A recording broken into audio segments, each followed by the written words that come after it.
Am I Yeah. unmuted? I always have to check and see if I'm unmuted.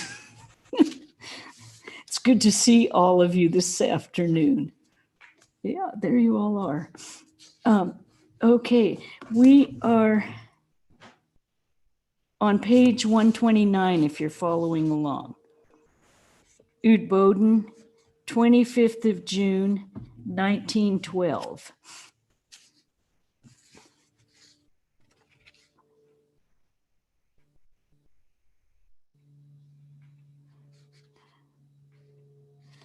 It was morning.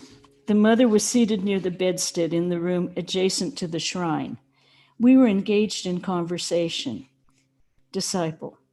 Some say that it is not good for the sadhus of the Ramakrishna order to work in the sevashrams, the homes of service, and dispensaries, or to be preoccupied with selling books, accounting, and so forth. Did the master ever undertake such activities?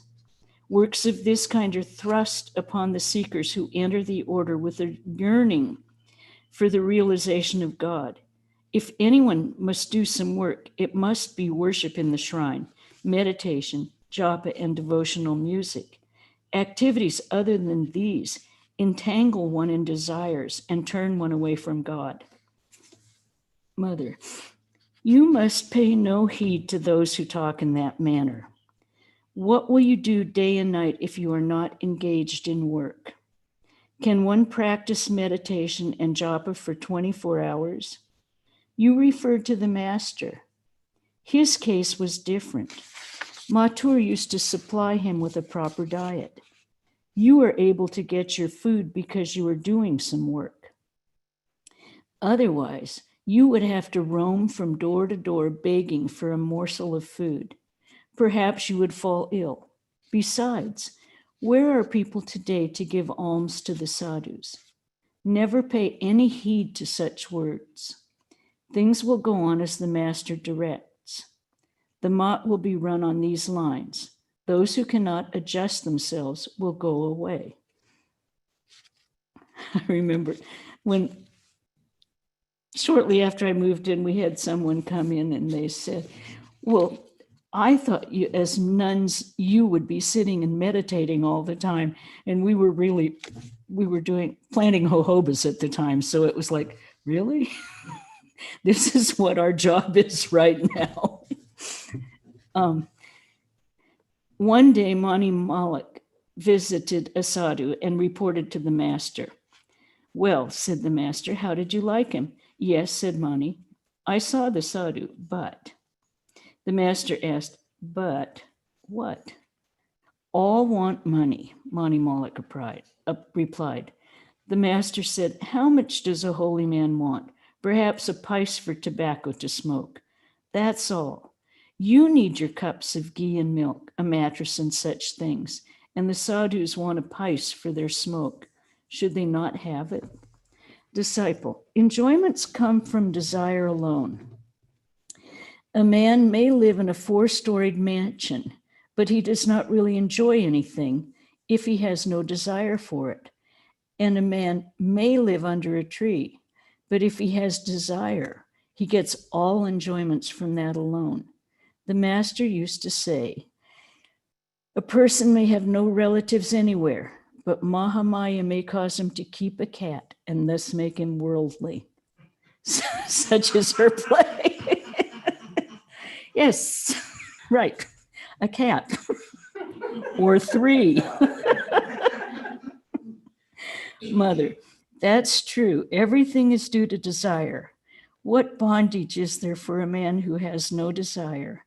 You see, I live with all these things, but I do not feel any attachment. No, not in the least. Disciple, indeed, you can have no desires. But how many insignificant desires crop up in our minds? How can we get rid of them? Mother, in your case, these are no real desires. They are nothing. They are mere fancies that appear and disappear in your mind. The more they come and go, the better for you. And there is a footnote here. A sannyasin devotee once asked the mother, I've been practicing religious disciplines. I do not relax my efforts in that direction, but it appears that the impurities of mind are not growing less.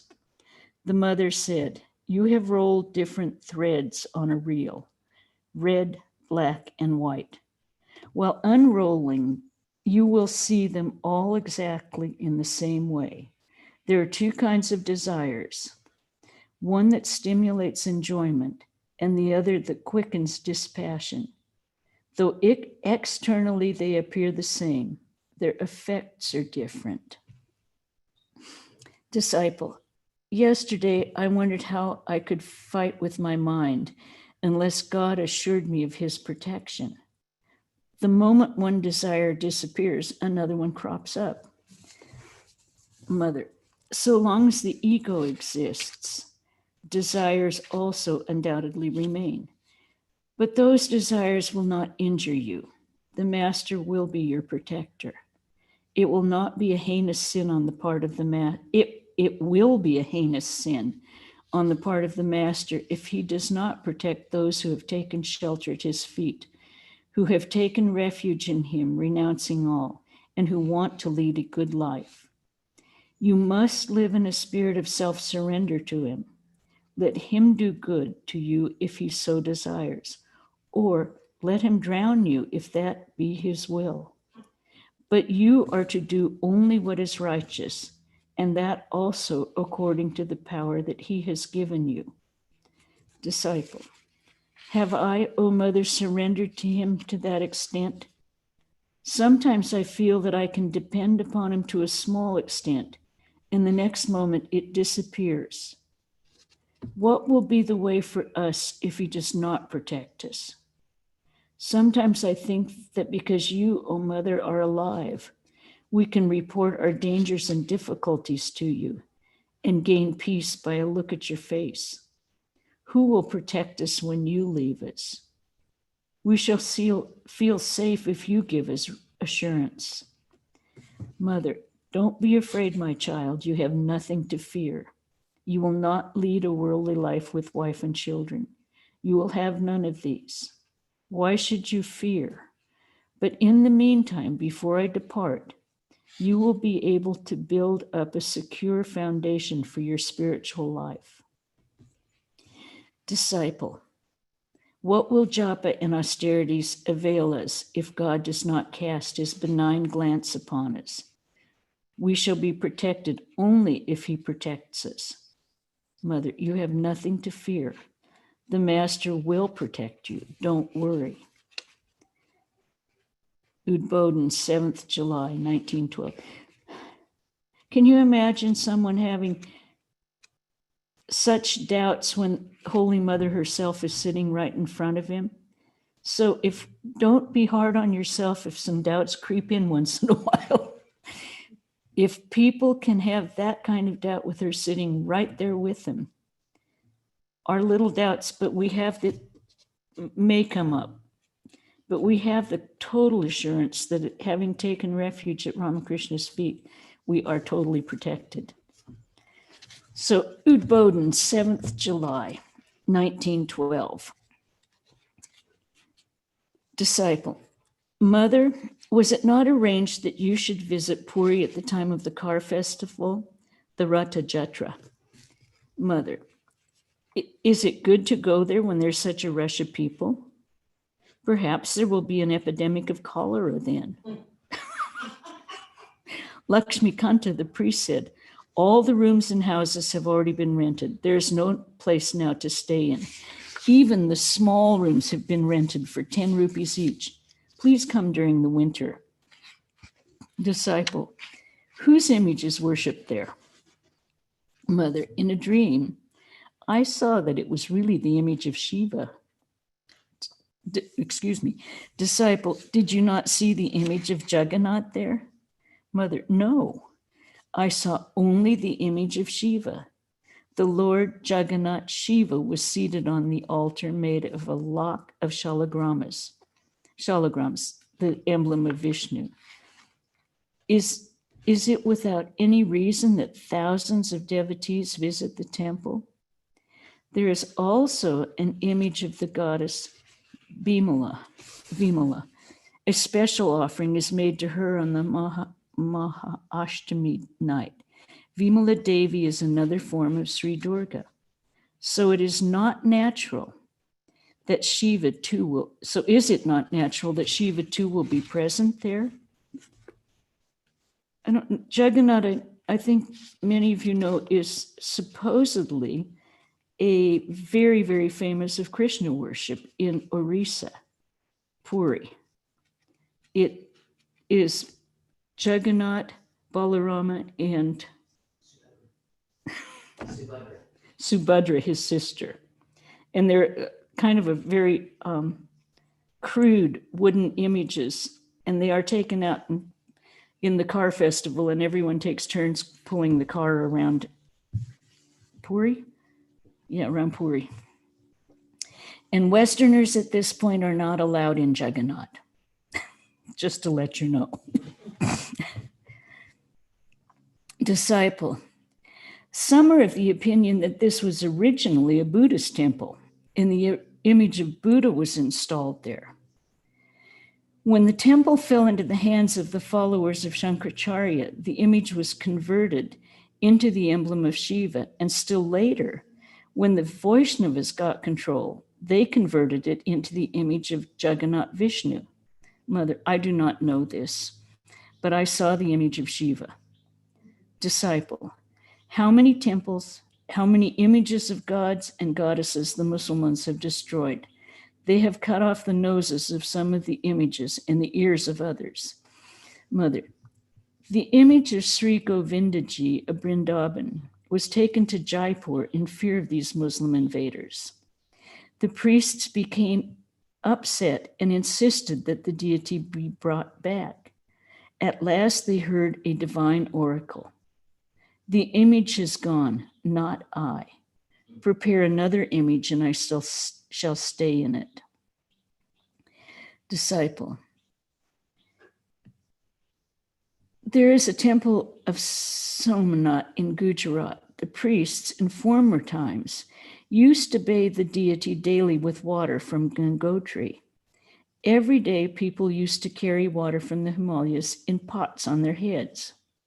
Sultan Muhammad demolished the image and carried away the temple doors that were made of sandalwood. Why should that happen? Mother, the wicked do not feel the divine presence in the image. The deity disappears as it were before them. He can do whatever he likes by his mere will. This also is a sport of God. Disciple, can the effect of karma be made null and void? The scriptures say that knowledge alone can destroy karma. Still, one must reap the result of parapta karma. Mother, karma alone is responsible for our misery and happiness. Even the master had to suffer from the effect of karma. Once his elder brother was drinking water while delirious. The master snatched the glass out of his hand after he had drunk just a little. The brother became angry and said, "You have stopped me from drinking water. You will also suffer likewise. You will also feel such pain in your throat." The master said, "Brother, I did not mean to injure you. You are ill. Water will harm you. That is why I have taken the glass away. Why have you then cursed me in this manner?" The brother said, weeping, "I do not know, brother. These words have come from my mouth. They cannot but bear fruit." At the time of his illness, the master told me, "I have got this ulcer in my throat because of that curse. None of you need suffer in future. I have taken all your sufferings." I said to him in reply, "How can an ordinary man possibly live if such a thing as this can happen to you?" The master remarked, "My brother was a righteous man. His words must come true. Can the words of anyone and everyone be thus fulfilled?"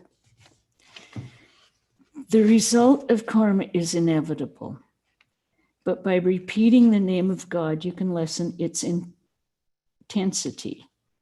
If you were destined to have a wound as wide as a plowshare, you will get a pinprick at least. The effect of karma can be counteracted to a great extent by japa and austerities. This was the case with King Surata. He had worshipped the goddess by slaughtering a lock of goats. Later on, these 100,000 goats killed the king with one stroke of his sword. He did not have to be born 100,000 times. That was because he had worshipped the Divine Mother. Chanting God's holy name lessens the intensity of karmic effects. Disciple, if that be so, then the law of karma is supreme in this world. Then why should one believe in God? The Buddhists accept the law of karma, but not God. Mother, do you mean to say that there are no deities like Kali, Krishna, Durga, and the like? Disciple, is the effect of karma destroyed by austerities and japa? Mother, why not? It is good to do the right kind of work. One feels happy in doing good, and one suffers by doing evil. Udbodhan morning. Disciple, Mother, sometimes I see you reading the Ramayana. When did you learn to read? Mother, sometimes I used to accompany the other children to the village school. There I learned a little. Later on, Lakshmi and I used to read the Bengali primer at Kamarpukur. My nephew, Hridoy, snatched the book away from me. He said, "Women should not learn to read and write. Are you preparing yourself in this way to read novels and dramas later on?" But Lakshmi did not give up the book. She belonged to the family. Therefore, she held on to her book. I too secretly had a copy bought for 1 anna. Lakshmi used to attend the village school. On returning home, she would teach me. But I really improved my capacity to read only long after at Dakshineshwar. The master was staying then at Shampakur for treatment. I was all alone. A girl belonging to the family of Bhava Mukherjee used to come to the temple garden and bathe in the Ganga. Now and then she would spend a long time with me. She used to give me lessons and afterwards examine me. And in return, I would give her a large quantity of greens, vegetables, and other articles of food that were sent to me from the temple garden. Disciple, Mother, did the master visit Jairambati often or just once or twice? Mother, he visited many times. Sometimes he even stayed there for 10 or 12 days.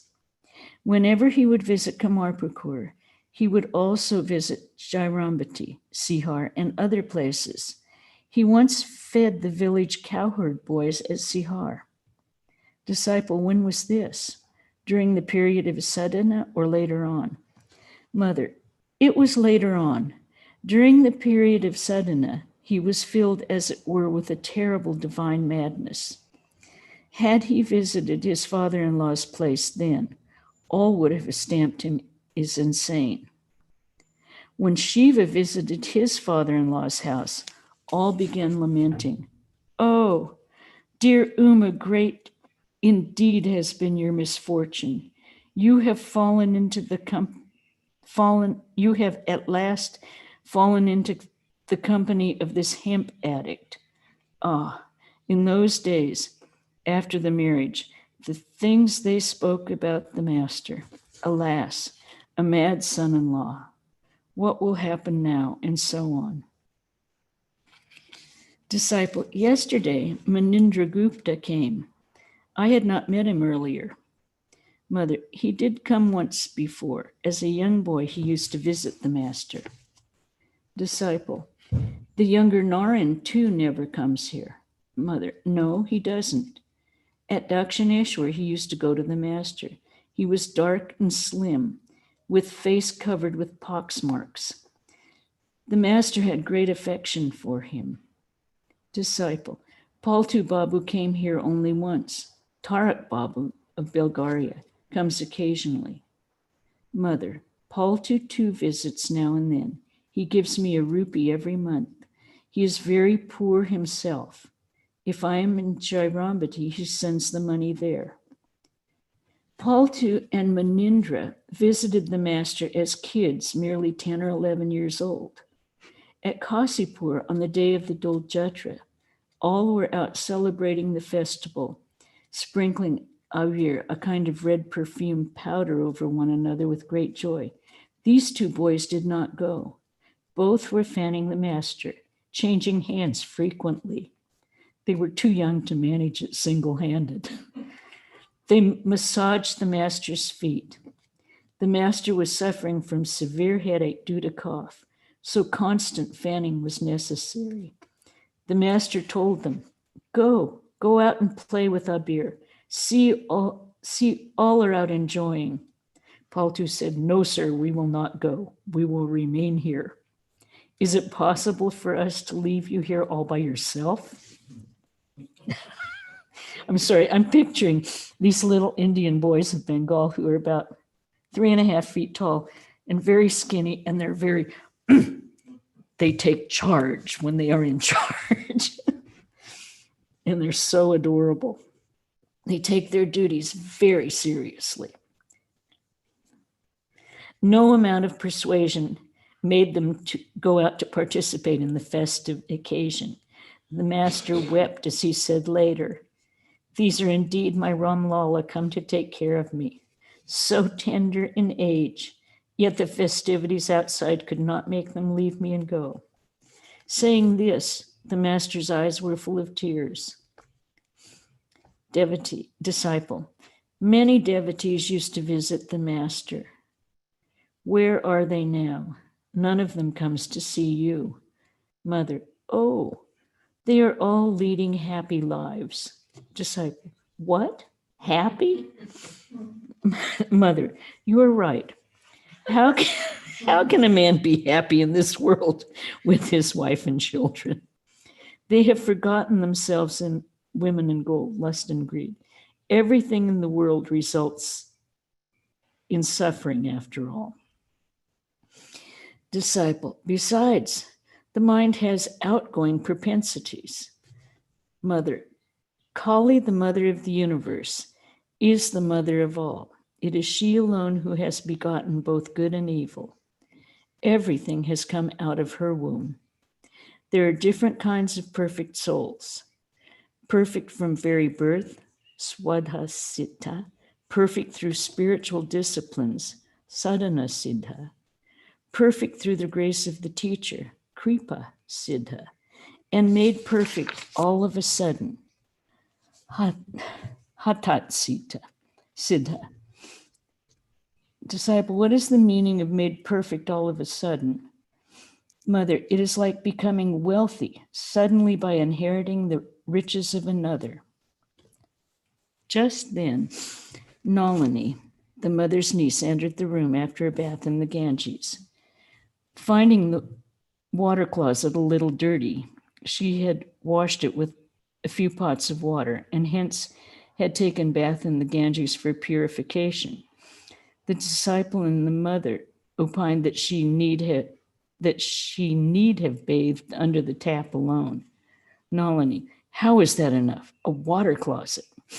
Mother, I too had to purify myself for coming into contact with filth on several occasions, but I chanted the name of Govinda a few times and felt pure. The mind is everything. It is in the mind alone that one feels pure or impure. A man, first of all, must make his own mind guilty, and then alone he can see other men's guilt. Does anything ever happen to another if you enumerate his faults? It only injures you. This has been my attitude from childhood. Hence, I can't see anybody's faults. If a man does a little trifle for me, I try to remember him even for that. To see the faults of others, one should never do it. I never do so. Forgiveness is tapasya, austerity. Disciple, Swami Vivekananda used to say, suppose a thief entered the house and stole something. The idea of a thief would flash in your mind, but a baby has no such idea. Therefore, it would not see anyone as a thief. Mother, that's true indeed. He who has a pure mind sees everything pure. One could be born with a pure mind if one had performed many austerities and spiritual practices in a previous birth. Disciple, Mother, my mind does not feel joy in doing japa or in spiritual practices. Mother, smiling. Why? Not even a little? Disciple, oh, I do a little, rather half-heartedly. The next moment I think, what is the use of mumbling? Let me try meditation. Mother, can you meditate? Disciple, no, I cannot do even that. I understand everything, but I cannot practice it at all and get peace. One may know the road to Dakshineshwar very well, but can one walk all the way? Lalit Babu entered the room and saluted the mother. They became engaged in conversation, the disciple joining in now and then. Mother, the master used to say, the way is extremely difficult, like the sharp edge of a razor. After a little pause, but he has kept you in his arms. He is looking after you. Lalit, the master will take us in his arms after death. Is there anything great in that? If he would only do so while we were in this body. Mother, he is holding you in his arms even in this body. He is above your head. Truly, he is holding you. Disciple, does he really hold us? Are you telling the truth? Mother firmly, yes, really, truly. The mother finished the morning worship and distributed prasad in sal leaves to the devotees. Then she swept the room. As she took the dirt in her hand, a pin entered her little finger. The finger bled, and the mother suffered terribly from pain. As soon as the disciple heard about it, he ran upstairs. Someone asked him to apply hot lime. That greatly relieved the pain. The mother said affectionately, my child, you are my own. Truly, you all are my very own.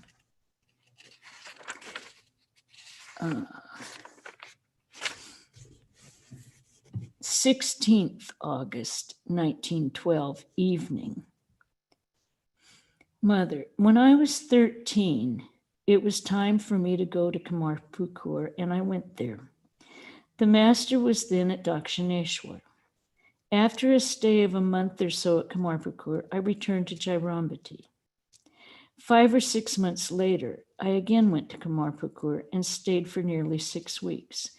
This is the Indian marriage. They stay with their parents until a certain age, and then they start going to their in-laws' homes. The master was still in Dakshineshwar, but his elder brother, my sister-in-law, and others were then at Kamarpukur. When the master came to Kamarpukur with the Bhairavi Brahmani in the year 1887, he sent for me. I went to Kamarpukur and this time stayed for nearly 3 months. The Brahmani went to see Jairambati, Sihar, and other places. One day she had a tiff with Hridoy over a matter concerning the removal of the leaf plate of Chinu, Srinivas Shankari. Disciple, was Chinu Shankari alive then? Mother, yes, he was alive, but he had become disabled due to old age. Disciple, in some books, one gets the impression that Chinu had died during the master's boyhood itself. Mother, he passed away much later. The Brahmani said, Chinu is a devotee of the Lord. What harm is there in my cleaning the place where he has taken food? Hridoi was annoyed with this and said, "What? Will you really do such a thing? Then we won't allow you to remain in this house." The Brahmani was not the person to yield to threats. She replied, "What harm if you don't? Manasa will go to bed in Sitala's room." Hridoi rejoined, "Well, let's see how Manasa will sleep in Sitala's room." Footnote. Manasa, the goddess of snakes. The Brahmani thus compared herself to the angry snake. And Sitala, the temple in which Sitala, a goddess, was installed. So she's threatening to go sleep in Sitala in the temple. All this raked up a great quarrel between the two. Hridoi hurled something at her which struck her on the ears, which started bleeding. The Brahmani began to weep. The master said, "Oh, Hridoi, what have you done? She is a holy person, a devotee of God. Your quarrel may attract all the people around, and a scandal may ensue." Then one day, the Brahmani saw the master in an ecstatic mood, and curiously enough, some sort of fear seized her. Looking up, she began saying, "Oh, where shall I go? What shall I do? Shall I go to Puri or Vrindavan?" and so on. She disappeared some days later without anyone's knowledge.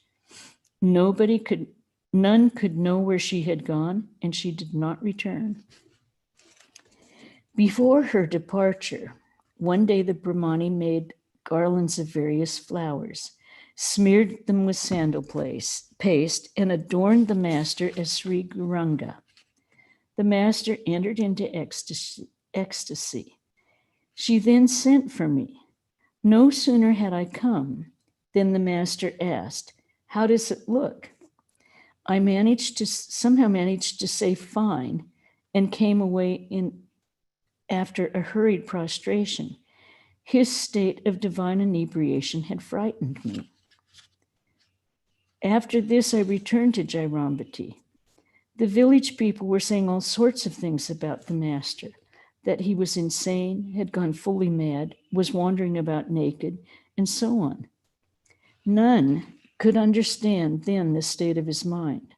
When all people talked thus, I told myself, "Let me go and see him." And opportunities soon came. Many women of the neighborhood were going to Calcutta for the holy dip in the Ganga on an auspicious day which was near at hand. And footnote, according to some, the occasion was Dol Purnima, which fell on 25 March 1872. According to others, it was Chaitra Sankranti, which comes a month later. I told a friend, I shall go to Dakshineshwar to see him. And she communicated everything to my father. I, of course, could not speak of this to my father because of fear and bashfulness. My father said, "Does she want to go?" Very good. He too accompanied us. On the way, I felt ill. I was lying unconscious owing to fever. Just then, I saw a woman, jet black in complexion, sitting by my side and stroking my head. She said, "I come from Dakshineshwar." I said, "I too am going to Dakshineshwar. But how are you related to us?" She replied, "I am your sister. Don't you worry, you will recover soon." The very next day, the fever left me. My father got me a palanquin. We reached Dakshineshwar at 9 p.m. I went straight to the master's room while the others went to the Nahabat where my mother-in-law stayed. The master said to me, "Ah, you have come." He asked someone to spread a mat on the floor. Then he added, "Alas, would that my mother were alive now. My Mathur were alive now. By his death, my right hand, as it were, is broken." Mathur had died a few months before. Akshay, the son of the master's elder brother, had also passed away. Disciple, "Oh, wasn't Mathur Babu there?" Mother, "No, he had passed away about 7 or 8 months earlier. Had Mathur been alive, then would I have been put up in that tiny, inconvenient room in the Nahabat? He would have built a mansion for me. After seeing the master, I wanted to go to the Nahabat, but the master said, no, stay here. It would be inconvenient for the doctor to see you there. I spent the night in his room. A woman companion slept beside me. Hridoy gave us 2 or 3 baskets of puffed rice, for all had finished their supper when we arrived. The next day, a doctor came and examined me. After a few days, I became well and went to stay in the Nahabat. My mother-in-law, too, was then staying there. Before, she had been living in a room in the bungalow used by the owners of the temple garden. Akshay had breathed his last there. Therefore, she had come away from that place saying, I shall not stay here any longer. I shall live in the Nahabat and pass my days looking at the Ganga. I do not need the bungalow anymore. The master performed the Shodashi Puja about a month and a half after my arrival at Dakshineshwar, probably on the night of the Falaharani Kali Puja, June 1872. I had then commenced my 16th year. Footnote, actually 19th. At about 9 at night, he sent for me. Hridoy had made all the necessary arrangements for the worship. The master asked me to be seated. I sat on the stool facing the jar of Ganga water, which used to be kept in the northwestern corner of the room. The master sat near the western door and was facing eastward. All the doors were closed. The articles for worship were on my right. Disciple, how did he worship? Mother, I soon became semi-conscious due to spiritual fervor. Hence, I do not know how exactly the worship proceeded. There's a long footnote here. Whoa. I heard later from Lakshmi Didi that the mother had told her, first he painted my feet with alta and put vermilion on my forehead. Then he clad me in a new cloth. He also fed me with sweets and beetle roll. Lakshmi Didi asked her smilingly, you are so shy, dear. How did he put the cloth on you? The mother replied, I was in an altogether different state of semi-absorption then. The mother had related this incident to Gyanananda also. He too had asked her, Mother, did you not feel any hesitation or shyness when the master offered flowers at your feet and fed you with sweets with his own hands? The mother had told him, no, I saw him no doubt doing this, but I had no inclination to utter a word even. Mother, I saluted them. Oh, disciple, what did you do when you became conscious? Mother, I saluted the master mentally and came away. Disciple, it was the night of the Falaharani Kali Puja. There must have been many people present. Did none come to know of the worship? Mother, did I not say that the doors were all closed? The Kali temple was full of festivities that night. They were all busy with that. And besides, what business had they with the master? Nothing beyond seeing and saluting him. Disciple, was anyone else present at the time of the worship? Mother, a boy named Dinu from Mukundapur, a distant nephew of the master, used to stay with him. The master loved the boy very much. He had picked the flowers and the bilwa leaves for the worship. Hridoy had made all the other arrangements. There was nobody except the master when the actual worship began. At the close of it, Hridoy came in. Ram Babu has mentioned in his book, this is the biography of Ramakrishna written in Bengali by Ramchandra Datta, that the Shodashi Puja took place at Jairambati. Me, people in that part of the country are so gossipy. As it is, they used to comment, to whom have you given the girl in marriage? A crazy, insane man. Now imagine what would have been the consequences of worshiping a woman there. After the worship, I continued to stay at. Actually, I think we'll stop there this evening. And does anyone have any questions? Because this goes on quite a bit longer.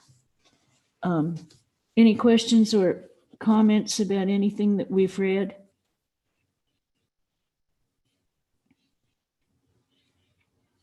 No questions about anything that they're talking about? Well, would you like to finish this little section and get to Bellarmont? We'll finish it. After the worship, I continued to stay at Dakshineshwar for a year. Then I fell ill and returned to Jairambati. At Dakshineshwar, Shambhu Babu had arranged for my treatment by the physician Prasad Babu. Disciple, were you at Dakshineshwar when the master's mother passed away? 27 February 1875. Mother, no, I was ill at Jairambati then. I had returned after suffering for a year at Dakshineshwar. For treatment of the spleen trouble, I went to the Shiva temple at Badanganj, where it was singed. Okay. This was their treatment. Badanganj is about 4 miles off Jairambati. The process of scorching was a painful remedy in those days. After ablution, the patient was made to lie on the ground and held down by 3 or 4 persons so they might not run away. Then a person would take in hand a burning piece of jujube wood and rub it on a plantain leaf laid over the region of the spleen. The skin would get burnt and the patient would shriek and scream. When the mother came for the treatment after ablution, some persons came forward to hold her down, but she said, "Nobody need hold me, I shall myself lie down quietly." And in fact, she went through the ordeal in silence. The people in those regions believed that this treatment cured malaria. It is said that the master too had once submitted to this remedy. After I'd visited Dakshineshwar twice or thrice, Captain Vishwanath Upadhyaya gave sawwood. Shambhu Malik constructed a cottage for me near the place where now Ramlal stays. At night, a high tide in the Ganga carried away one of the logs. Hridoy scolded me, saying, "You are ill-starred," and so on. The captain, unmindful of the law, sent another log. I stayed in that cottage for some days. During the monsoon, once the master came to this cottage. It rained so heavily that he was unable to return to his room that night. He finished his meal there and laid himself down for the night. He said to me jokingly, "This is as though I've come home, like any other priest of the Kali temple going home at night." An aged woman from Benares at last persuaded me to come to the room in the Nahabat. The master was suffering then from a severe attack of dysentery. I began attending him. I searched in vain for this woman when I visited Benares. Footnote, Yogan Ma once told me that due to shyness, the mother had always remained veiled before the master. It was this woman from Benares who took the mother one night to the master's room and in his presence removed her veil. The master, in an ecstatic mood, went on discoursing on divine topics, which kept them spellbound. None of them was even aware that the whole night had elapsed, and it was dawn when he stopped. The next time my mother, Lakshmi, myself, and some others went to Dakshineshwar. I made a votive offering of my hair and nails in Tarakeshwar for recovery from my last ailment. As my brother Prasanna was with us, we first went to his rented house in Calcutta. It was perhaps in the month of March, the year 1881. Next day, we all went to Dakshineshwar. No sooner were we there than Hridoi, for reasons best known to him, began saying, "Why have they come? What have they got to do here?" He was discourteous to them. My mother kept silent. Hridoi hailed from the village Sihar, and my mother too was born and brought up there. So he utterly ignored my mother. She said, "Come, let us go back home. With whom shall I leave my daughter here?" For fear of Hridoi, the master himself kept mum all through. We all left that very day. Ramlal called a boat for crossing the river. At the time of departure, I mentally prayed to Mother Kali, "Mother, I shall come here again only if you deign to bring me back." Hridoi had to leave the Kali temple for worshiping the daughter of Pravrajika, placing flowers at her feet in June 1881. Footnote again. It is usual to adore little Brahmana girls as symbols of the Divine Mother. Trailokya, a non-Brahmana, feared that the worship of his daughter by a Brahmana would spell ruin, so he dismissed Hridoi immediately from his position as the priest of the Kali temple, with the warning that he should never again enter the precincts of the temple. Ramlala became the permanent priest of the Kali temple. That turned his head. He was elated with the thought, how grand. I am now the priest of Mother Kali, and began to neglect the master. The master would be lying down somewhere in an ecstatic mood, and his food would remain uneaten. It would become stale and dry up. There was no one else at the Kali temple to look after him, so the master suffered much. He began to send word for me through people coming to those parts to rejoin him at Dakshineshwar. Through Lakshman Pine of Kamarpukur, he sent the message, "I am suffering here." After becoming a priest, Ramlal has joined the group of other priests of the temple. He does not look after me much. You must come. Take a litter or a palanquin. I shall bear the cost, be it 10 rupees or 20. Hearing this earnest call, at last I came to Dakshineshwar in February or March 1882. I was coming after a lapse of a year. Disciple, where was the master when Rani Rashmani passed away? Mother, he was at Dakshineshwar then. I heard from him, as also from others, that at the time of Rashmani's death, suddenly the lamps of the Kali temple at the Kali got blown out, and the mother revealed herself to Rashmani. All her relatives too passed away at the Kaligat residence, with the exception of Mathur Babu, who breathed his last at Jan Bazar. Okay, and we will stop there, kind of a little over time. So I think we'll end with a chant. Om Shanti Shanti Shanti Hari Om Tat Sat Sri Ramakrishna Arpanamastu. It's good to see you all.